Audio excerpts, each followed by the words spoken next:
Nós estamos aqui de domingo de manhã estudando a carta de Tiago, com o tema A Fé em Ação, ou Fé em Ação. Tiago é um dos livros mais práticos da Bíblia, especialmente um dos livros mais práticos do Novo Testamento, em que ele nos ensina que a fé verdadeira ela é testada, se é verdadeira ou não, no nosso dia a dia. Então, no livro de Tiago, e ele vai falando sobre isso, nos apresentando inúmeras situações onde a nossa fé precisa ser colocada em prática para demonstrar ser uma fé verdadeira. Tiago trata dos grandes temas da vida cristã. Já vimos aqui sobre a fé demonstrada quando nós enfrentamos provações. Se nós enfrentarmos as provações com a fé adequada, nós sairemos fortalecidos. Já aprendemos também sobre a necessidade de fé quando o assunto é sabedoria. Como obter sabedoria? Ele diz, peça com fé. Fé para enfrentar provações, fé para você orar e crer que Deus tem prazer em dar e vai dar sabedoria a você. Hoje eu quero falar sobre como vencer as tentações. E eu não quero falar apenas sobre como enfrentar as provações ou as tentações.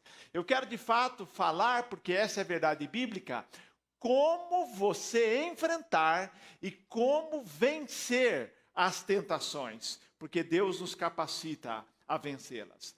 Existem provação ou provações e existem tentações. Provação é uma coisa, tentação é outra, nós vamos compreender. Aliás, Tiago usa essas expressões aqui de maneira intercambiável. A palavra no grego é a mesma, mas o contexto vai nos dizendo se ele está falando de tentação ou de provação. A grande diferença entre provação e tentação diz respeito ao objetivo e à sua origem.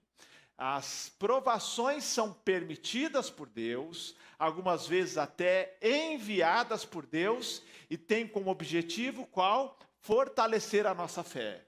Todo cristão que enfrenta a provação, isso é a adversidade, os problemas da vida, com fé, ele sai fortalecido. Então, as provações que são permitidas por Deus e algumas vezes enviadas por Deus, elas são para fortalecer a nossa fé. Agora, as tentações, nós vamos ver hoje aqui, têm um objetivo: destruir a nossa fé. Tentação, ela não tem um objetivo positivo, não quer o seu bem, e por isso ela tem que ser enfrentada e vencida. Na provação, você enfrenta e aprende com ela. A tentação, você enfrenta, resiste e deve vencer essa tentação. Agora, é interessante o Tiago falar sobre isso, e nós vamos compreender a questão da tentação se compreendermos que a nossa vida, ela ocorre em dois planos. Há um plano natural, esse plano do dia a dia. Você se levanta, tem tarefas para cumprir, tarefas para realizar, você tem compromissos, você tem o seu dia também de descanso, de lazer. É a nossa realidade do dia a dia, a nossa rotina. Essa é uma dimensão. Mas, acima ou por trás dessa dimensão, há uma dimensão que nós cristãos compreendemos, que é a dimensão espiritual.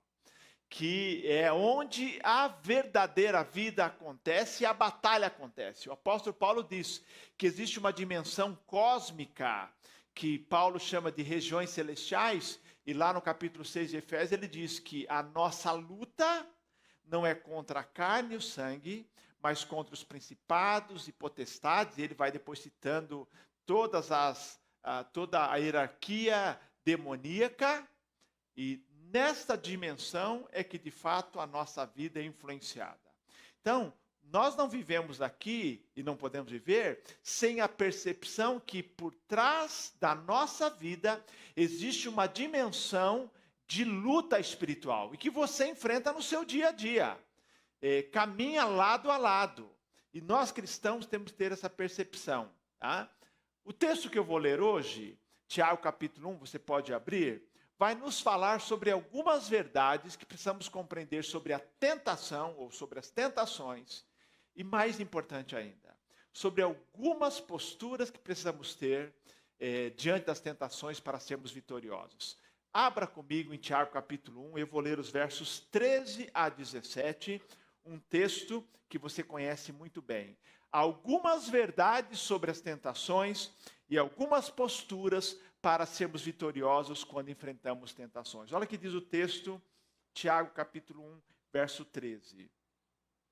Ninguém, ao ser tentado, diga, sou tentado por Deus. Porque Deus não pode ser tentado pelo mal e Ele mesmo não tenta ninguém. Ao contrário, cada um é tentado pela sua própria cobiça, quando esta cobiça o atrai e seduz. Então, a cobiça, depois de haver concebido, dá à luz o pecado, e o pecado, uma vez consumado, gera a morte. Não se enganem, meus amados irmãos. Toda boa dádiva e todo dom perfeito vem lá do alto, descendo do Pai das luzes, em quem não pode existir variação ou sombra de mudança. Amém? Esse é um texto e que fala mais do que tentação, fala do poder de Deus. Nós precisamos conhecer, queridos, quando enfrentamos tentações, a verdade sobre Deus. E depois compreender a verdade sobre nós mesmos. O texto nos mostra o seguinte, queridos, que Deus não é responsável pela tentação. Deus a ninguém tenta. Quando você enfrentar tentação, nunca olhe para a tentação dizendo assim, é um presente de Deus. Tentação não é um presente de Deus. É um presente de grego que vem de Satanás. Deus, diz o texto, a ninguém tenta. O texto nos mostra, queridos, pelo contrário, dizer que não é de Deus, que de fato a tentação ela é humana. O diabo é o tentador.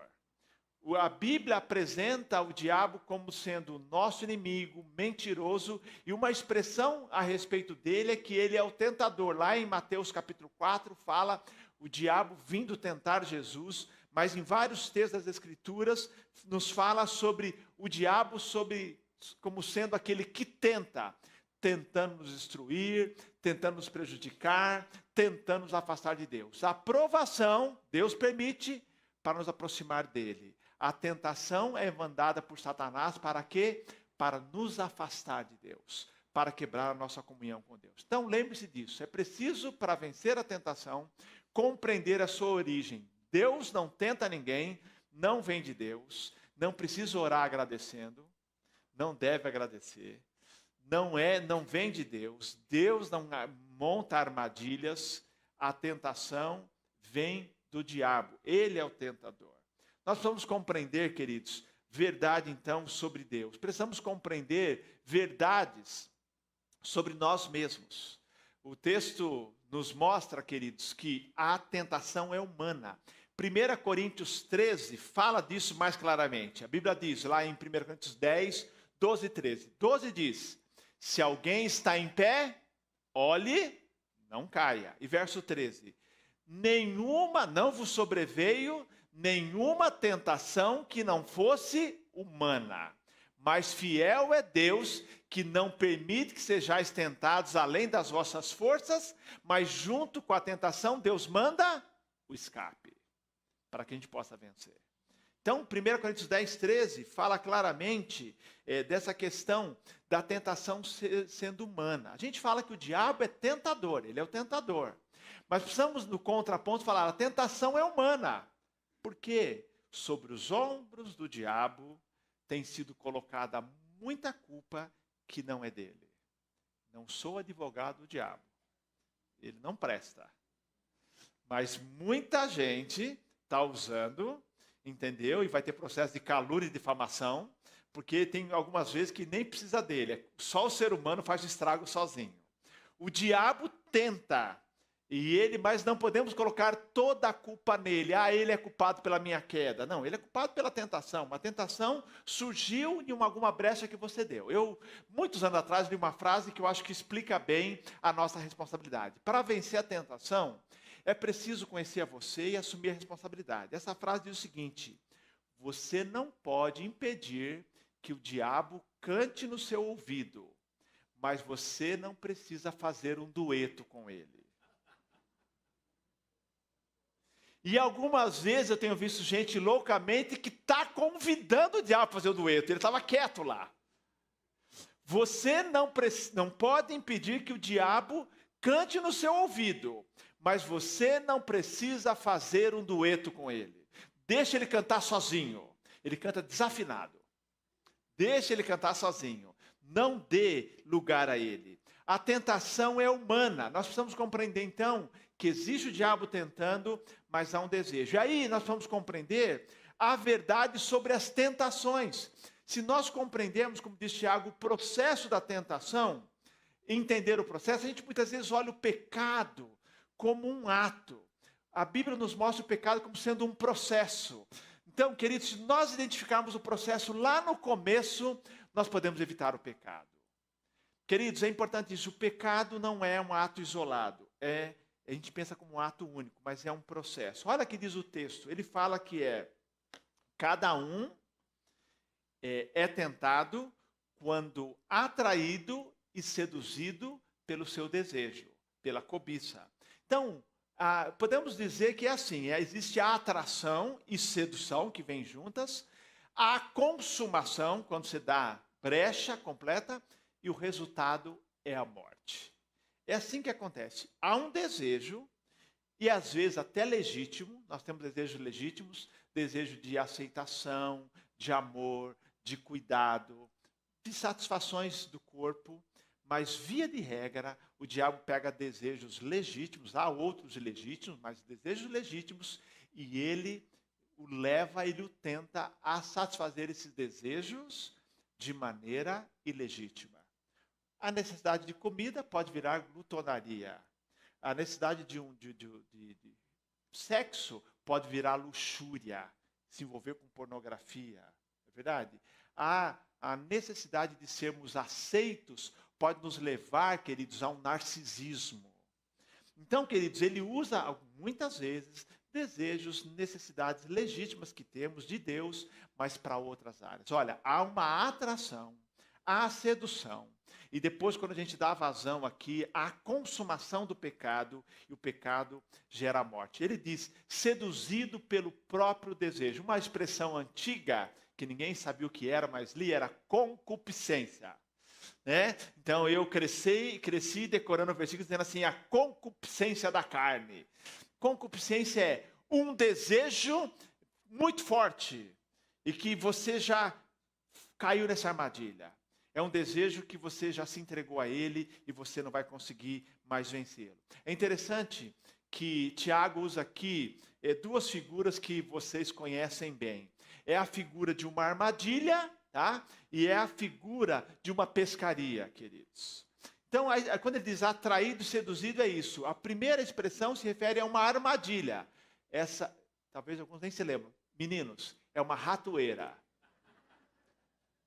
Ninguém usa mais. Aliás, talvez use no interior do Brasil. Uma ratoeira. Qual era o segredo da ratoeira? Coloca um queijinho, mas quando o rato vem e morde o queijo, ele aciona, né? E aí ele é pego ali. Isso é armadilha. Então ele está dizendo assim, o pecado é essa armadilha, e o pecado é essa isca.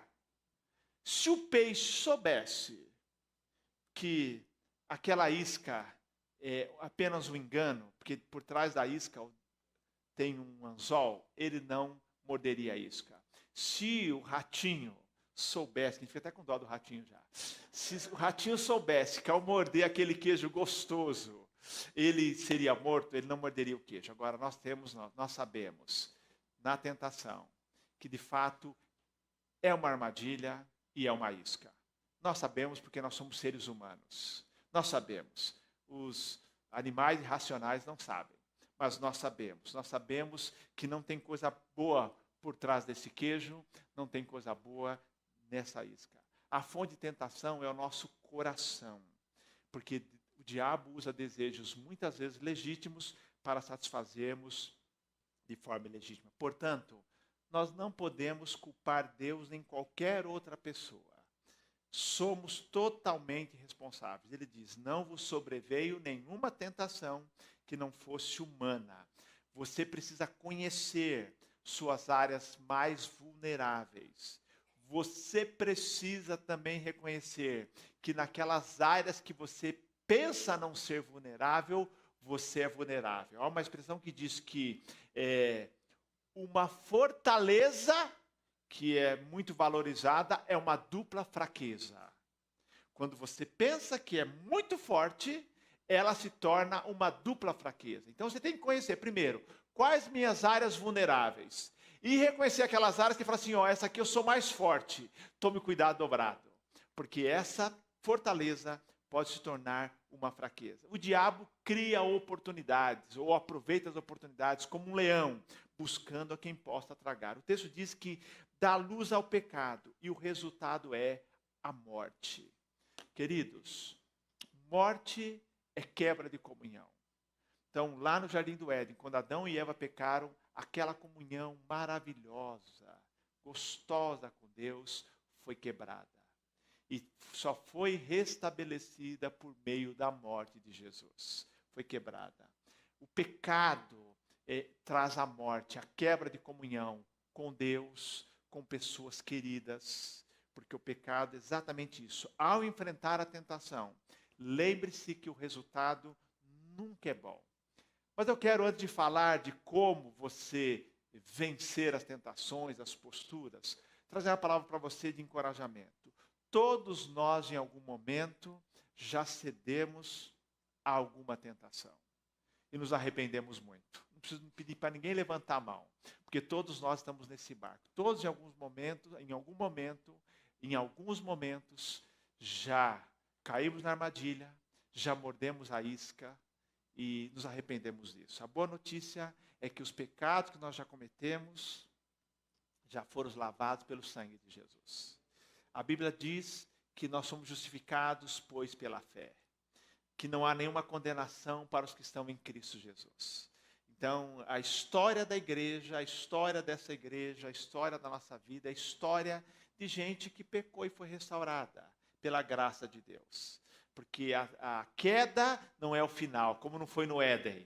Quando Satanás declarava vitória no inferno, estava começando a grande mudança, que era o plano através de Jesus. Sempre assim, todos nós. Então, a palavra de hoje é de graça para você, de encorajamento. Todos nós já fizemos coisas, já cedemos e nos envergonhamos. Mas a graça de Deus nos restaurou. Mas hoje de manhã também, Tiago está nos dizendo assim, vamos tomar cuidado, vamos nos preparar, porque os resultados da tentação, da queda, de ceder à tentação, nunca são bons. E nós podemos evitar o mal. Primeiro, como vencer a tentação? Não se considere forte, queridos, não se considere forte. Porque 1 Coríntios 10, 12 diz, por isso, aquele que pensa estar em pé, veja, não caia. Gálatas 6:1, pastor Ricardo leu hoje de manhã, dizendo, se algum irmão for surpreendido em alguma falha, vocês que são espirituais, acolham com todo carinho e olhem para você mesmo para que você não caia. Cada vez que eu vejo alguém que cometeu um pecado, eu digo, foi ele, poderia ter sido eu. Esse é o pecado dele, eu tenho os meus também. A gente olha sempre, não do alto, dizendo assim, eu nunca cairia nesse pecado. Não existe isso. Não existe, quando o assunto é tentação, não existe invulnerabilidade. Não existe essa história de eu sou forte. O excesso de confiança precede a queda, diz Provérbios 16, 18. A soberba, eu sou forte, precede a queda, precede a ruína. E o exemplo maior para nós é Pedro. Pedro, querido, você se lembra? Pedro, Jesus, lá em Marcos registra, o evangelista Marcos registra, que Jesus disse para Pedro e para os discípulos, olha, essa noite o pastor será ferido, que era ele, e todos me abandonarão. Pedro falou assim, mesmo que todos te abandonem, eu de forma alguma vou te abandonar. Pedro, antes que o galo cante 2 vezes, você me negará 3 vezes. Ainda que todos aí te abandonem, te neguem, eu de forma alguma. E os discípulos concordaram com ele. Naquela noite se cumpriu o que Jesus alertou. Todos o abandonaram e Pedro negou Jesus. E para vergonha dele, não foi diante de uma autoridade que colocava ele em risco, diante de uma empregada. Até de uma empregada ele teve medo. Negou. Não teve, nem ali no particular, chamou assim, vou te confessar aqui no cantinho. Não foi diante de Pilatos que ele negou. Não foi diante de de Herodes. Então, queridos, Pedro nos ensina que o excesso de confiança, eu imagino Pedro escrevendo depois, falando sobre as tentações, sobre o diabo que anda em derredor, buscando quem possa tragar, para cair. A verdade é a seguinte, basta estar em pé. Queridos, não existe pecado que você possa afirmar hoje dizendo assim, olha, eu nunca cairia nele. Eu espero que você tenha uma lista aí de pecados que te assustem. Você fala assim, eu oro, eu luto porque eu não quero cair. Mas não existe nenhum que nós não sejamos tendentes a cair, que somos invulneráveis. Portanto, você não deve se considerar forte. Segundo lugar, resista à tentação. Resista à tentação. Há um processo. As coisas não acontecem por acaso. As coisas não acontecem da noite para o dia. O pecado em que você pode cair segue um processo. Por isso, nós temos chance de resistir enquanto é tempo. Alguém pergunta assim, quando é que eu devo dizer não? Quanto antes, melhor. No primeiro sinal de tentação, diga não. Sabe, eu gosto de pensar na questão do pecado como aquelas placas na praia dizendo, olha, não mergulhe aqui, não entre aqui. Queridos, tem gente que parece que gosta, vai tentando até onde pode ir. Não, ali, quanto mais longe dali você puder ficar, melhor. Eu gosto de pensar que a Bíblia nos fala que existem sirenes de alerta nos países, vários países que enfrentam furacões e tantos outros problemas climáticos, existem sirenes. E a pessoa sabe, quando toca a sirene, não é para esperar ver se vai haver erupção do vulcão, se vai haver o tornado. Não, é para abandonar, é para sair. Então fique atento aos sinais de alerta, não brinque. Porque depois você não pode dizer assim, foi irresistível, não pude resistir. Não, a Bíblia diz que você sempre será capaz de suportá-la se você a resistir lá no começo. Ninguém é forçado a tentar. Como disse, não falei que é a questão que o diabo vem cantar no seu ouvido? Quando você ouve o primeiro acorde, você já diz não, vai embora. Já fecha os ouvidos. Jesus encarou a maior ou as maiores das tentações e ele venceu. Quando dizer não? Quanto mais cedo você disser não, melhor. Do contrário, poderá ser tarde demais. Você terá mordido a isca, caído na armadilha. Queridos, quando nós oramos, na oração do Pai Nosso, não nos deixe entrar em tentação. Nós estamos orando não para que a tentação não venha, porque ela virá. Senhor, não permita que eu seja tão infantil, tão irresponsável, que eu entre num processo em que seja tarde demais. Não me deixe entrar nesse processo de tentação. Portanto, queridos, resista. E a melhor hora de resistir é quando começa. Quando começa. No primeiro sinal, abandone, porque é perigoso. Assim que a gente faz com as coisas perigosas. Você não brinca com perigo. Com perigo não se brinca, com pecado não se brinca. Mas eu quero também terminar fazendo 2 afirmações sobre verdade, sobre Deus. Como é que eu enfrento a tentação? Primeiro, dependendo da fidelidade de Deus e dependendo da bondade de Deus.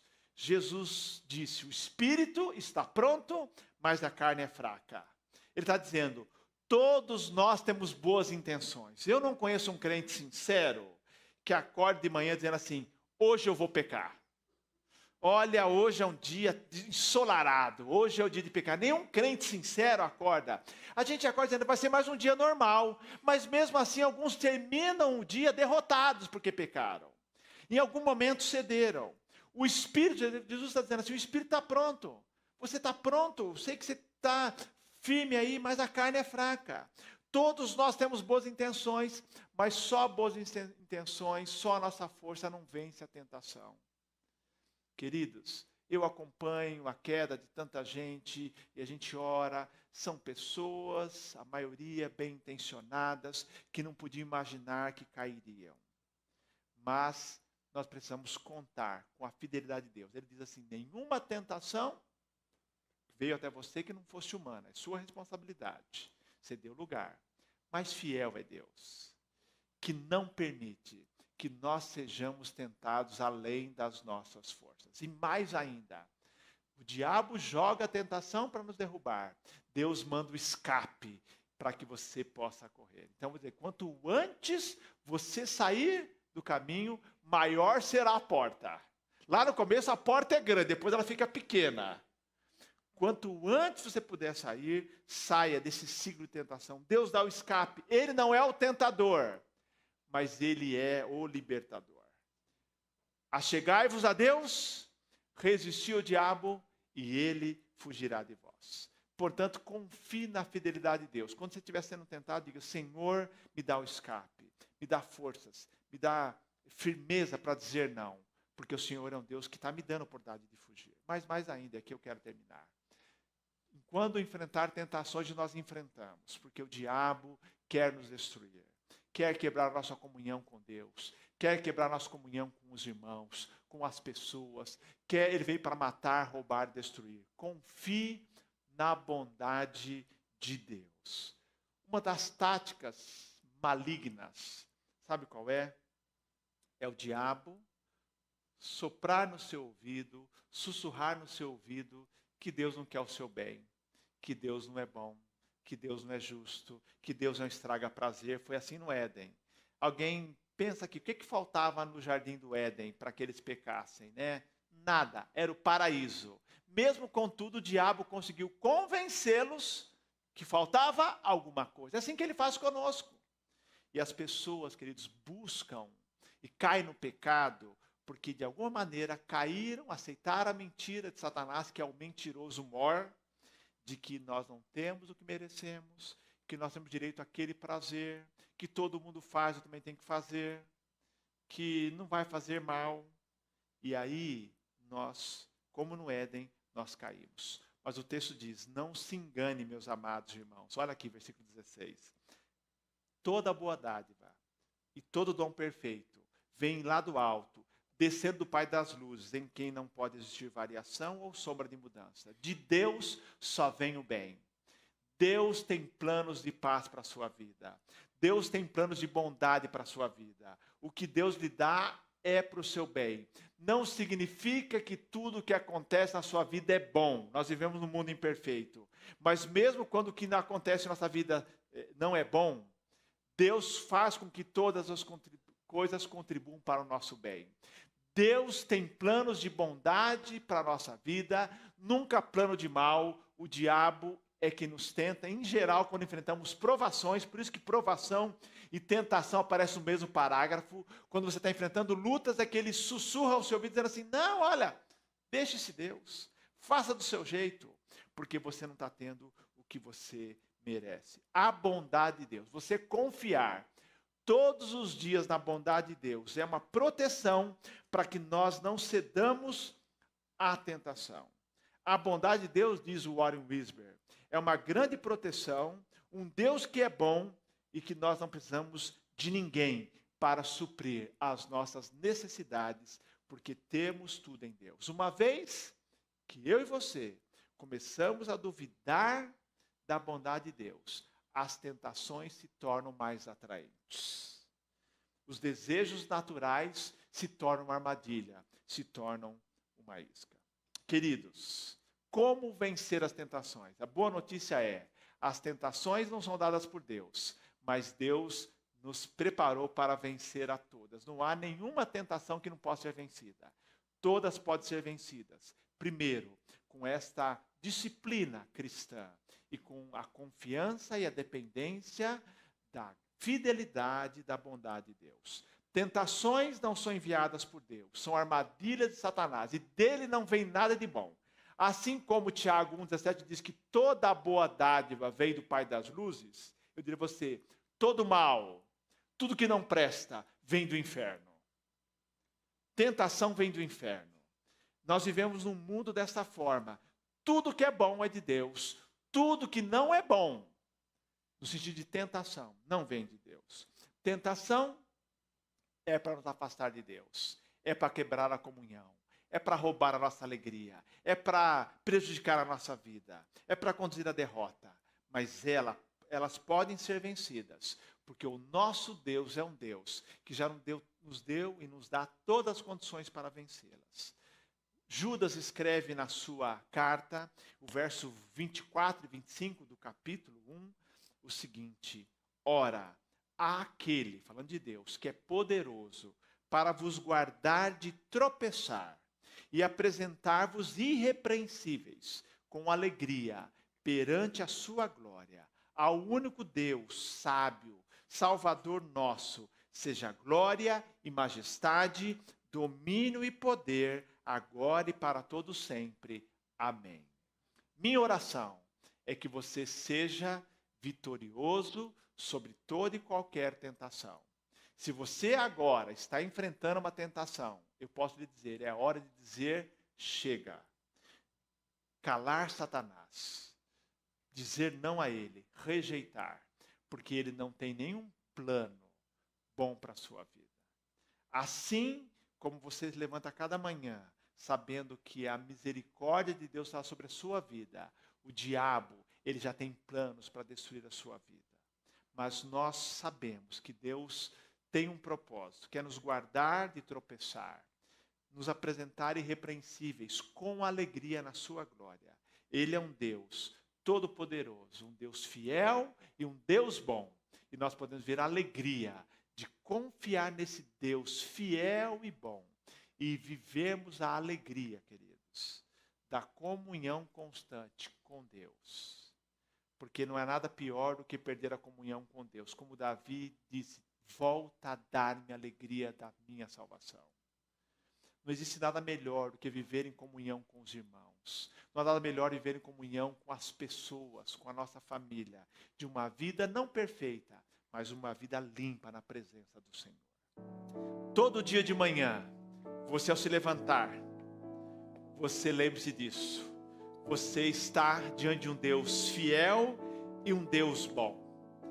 E o maior presente que Ele quer lhe dar, além das bênçãos materiais, é a bênção de naquele dia você viver uma vida toda para o agrado desse Deus.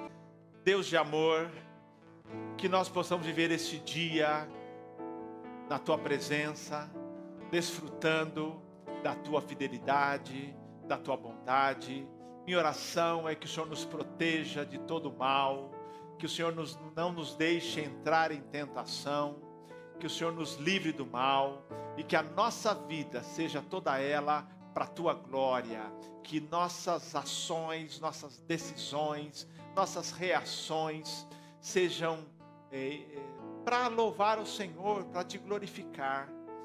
Que Satanás não tenha vitória sobre a nossa vida, porque a vitória para a nossa vida já foi garantida por Cristo Jesus. Que nós possamos viver a nossa vida como mais do que vencedores. E que o amor de Deus, que a graça do Senhor Jesus, o poder do Teu Espírito, fique com o Teu povo, hoje e sempre. Amém.